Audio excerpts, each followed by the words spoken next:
Birbhum portal, যেখানে মুখ্যমন্ত্রী বলছে শিক্ষার হার আরও বাড়াতে এবং পড়ুয়াদের ওপর নজর দিচ্ছে রাজ্য সরকার, সেখানেই বেশ কিছু গাফিলতি দেখা যাচ্ছে বীরভূম জেলার যে শিক্ষা দপ্তরে রয়েছে সেই শিক্ষা দপ্তরের আধিকারিকদের।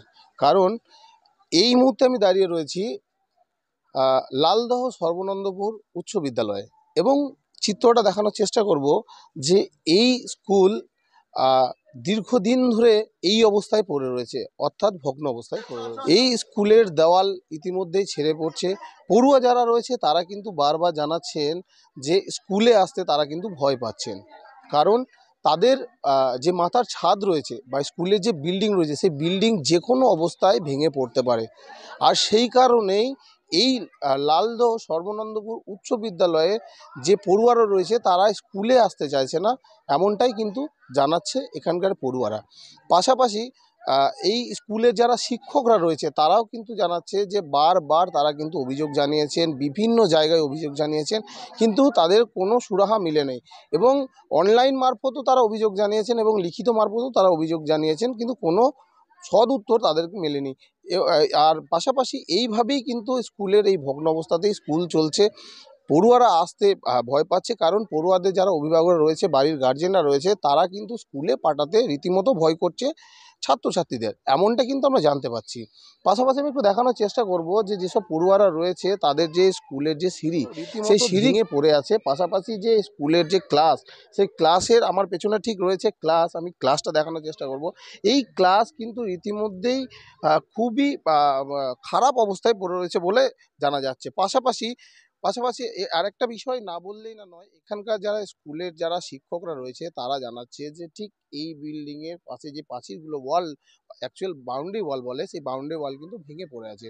এবং রাত হলেই এই স্কুলে শুরু হচ্ছে দুষ্কৃতীদের আনাগোনা, চলছে রমরমিয়ে পিকনিক।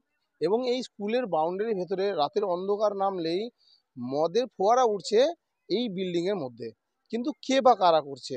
একজন মানে একটা পড়াশুনোর জায়গা বা একটা স্কুলে এই ধরনের নোংরা কাজ ইতিমধ্যেই তারাও কিন্তু কারা শুরু করেছে, সেই দিকেও কিন্তু স্কুল কর্তৃপক্ষ অভিযোগ জানাচ্ছেন যে এই স্কুলের এমনি খারাপ দশা, তার উপর আবার এই রকম ধরনের অত্যাচার শুরু হয়েছে স্কুলের মধ্যে।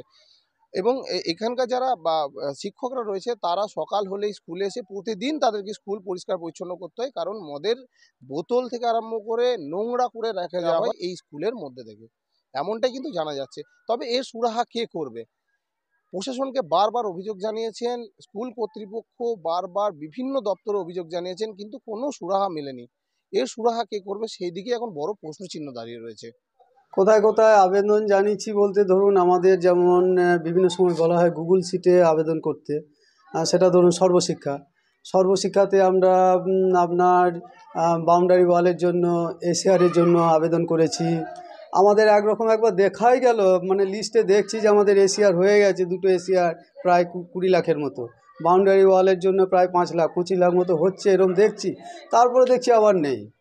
এটা একটা বটেই কারণ, এই কারণটা একটা বটেই। তার কারণ চাকচিক্য যদি থাকে, কোনো একটা স্কুল রং করা থেকে শুরু করে সমস্ত কিছু চাকচিক্য হলে সেই জায়গায় যে পরিস্থিতিতে মানুষ আসে ভক্তি করে, সেই জায়গায় কিন্তু একটা কারণ বটেই অন্য স্কুল চলে যাওয়ার। এখানে আমাদের বিশেষ করে ট্রাইবাল এরিয়া, বিশেষ করে খেটে খাওয়ার লোকটা সব থেকে বেশি, যার কারণে একটু যখন এরা মাথায় বড় হয়ে উঠছে বয়সে, তখন কী হচ্ছে, তারা দেখা যাচ্ছে যে ওই কাজের তাগিদে, মানে বাড়ির যে একটা আর্থিক সচ্ছলতার জিনিসটা আনার জন্য তারা কিন্তু বাইরে চলে যাচ্ছে খুব তাড়াতাড়ি। ভয় লাগে দেয়ালগুলো ছেড়ে পড়ে যাবে এরকম মনে হয়।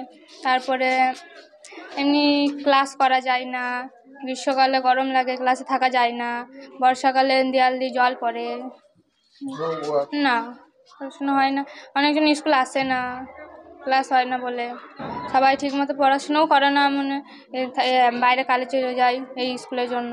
হ্যাঁ, বিশেষ করে সিঁড়িটা, হ্যাঁ সিঁড়িটা ভয় লাগে বলতে গেলে। আর জল মানে দৌড়াদৌড়ি করতে গিয়ে কেউ যদি পড়ে যায় সেইটাই। আর বলতে গেলে এই স্কুলটা কি বলবো, কারণ গ্রীষ্মকালে মানে দেওয়ালে ফাট দিয়ে মানে জল পড়ে, ওই জন্য ভয় হয় যদি মানে ছেড়ে পড়ে যায়, এরকম ভয় লাগে। হ্যাঁ, ভয় করে যে বলে স্কুল যাব না এরকম,